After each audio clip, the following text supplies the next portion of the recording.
Bonjour à vous, bienvenue dans cette vidéo qui s'intitule Pourquoi les musulmans ne devraient pas faire le pèlerinage à la Mecque. Alors, bien entendu, il s'agit là d'un sujet sensible pour les musulmans, c'est important de faire le pèlerinage à la Mecque au moins une fois dans sa vie. C'est d'ailleurs un des 5 piliers de l'islam, donc il faut être relativement courtois et correct, tolérant vis-à-vis de nos amis les musulmans, et après tout, ils ont tout à fait le droit de faire ce qu'ils veulent. Mais nous aussi, on a également le droit de signifier notre désapprobation, et comme ce sont nos amis, de leur dire que ce n'est pas forcément une bonne chose, et qu'ils ne devraient pas que ce n'est pas vraiment dans leur intérêt de réaliser ce pèlerinage, enfin ce voyage à la Mecque. Et donc voilà, c'est le but de la vidéo. Alors pourquoi est-ce qu'ils ne devraient pas faire le voyage à la Mecque, le pèlerinage à la Mecque? Pour deux raisons principales. La première, c'est que la Mecque, en réalité, ce n'était pas une ville qui existait sous Mahomet, pour différentes raisons que j'ai évoquées dans plein d'autres de mes vidéos. Mais c'est une ville qui a été construite après coup, avec toute une mythologie derrière, l'idée que Mahomet y serait né, qu'il y aurait eu un sanctuaire d'Abraham, toutes ces histoires ont été inventées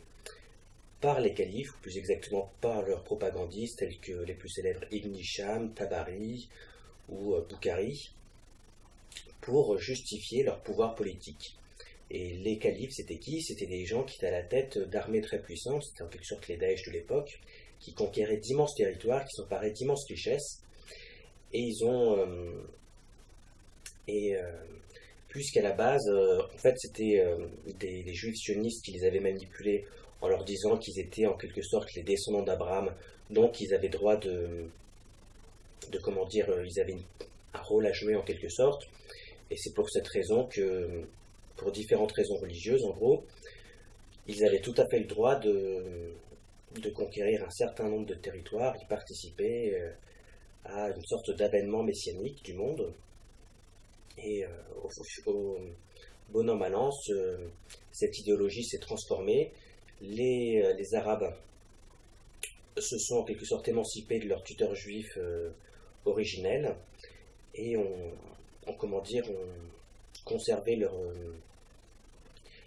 conservé les grandes lignes du projet que ces derniers leur avaient inculqué, à savoir qu'ils avaient le droit de conquérir le monde pour des raisons religieuses et qu'ils avaient un rôle à jouer. Et c'est pour cette raison-là qu'ils ont inventé progressivement l'histoire de la Mecque, que cette ville aurait existé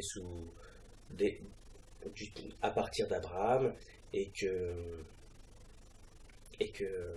voilà, c'est le signe en quelque sorte qui s'était prédestiné à jouer un grand rôle. Pour faire simple, en gros, ce sont des mensonges qui ont été inventés par les califes pour justifier leur conquête, et leur conquête, c'était pas spécialement délicat et tolérant, ça ressemblait beaucoup à ce que Daesh fait aujourd'hui, à savoir on massacre des personnes, on les terrorise pour en convertir une grande partie à l'islam. Et donc, voilà, en quelque sorte, faire le pèlerinage à la Mecque, ça signifie quoi? Ça signifie tout simplement, comment dire, ça signifie s'associer à un mensonge qui a été attribué à des hommes, à Dieu, pour justifier leurs crimes. Voilà, et donc c'est pour cette raison que c'est pas spécialement conseillé à un musulman,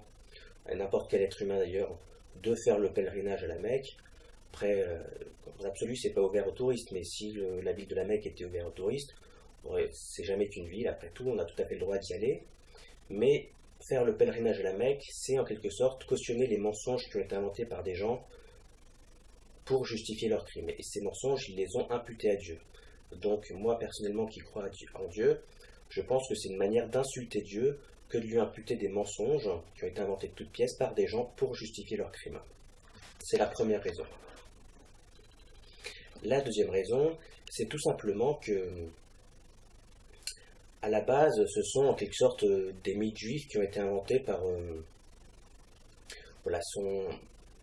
qui ont été inventés par des juifs sionistes pour manipuler quelques brigands et les décomplexer en leur donnant une sorte de légitimité vaguement religieuse pour commettre leurs méfaits. Et cautionner ce genre d'imposture, c'est se condamner inconsciemment à rester dans ce mode je suis un brigand qui est manipulé par des juifs sionistes pour commettre des méfaits, et à travers tout en essayant de feindre l'amnésie, en essayant de cacher mes origines véritables, de cacher par qui je suis manipulé, et faire croire que j'ai une origine vaguement misérabiliste, à savoir la Mecque et le mythe de la Mecque du Mahomet qui est persécuté par les païens, pour justifier de ses crimes. Et en réalité, tant que les musulmans continueront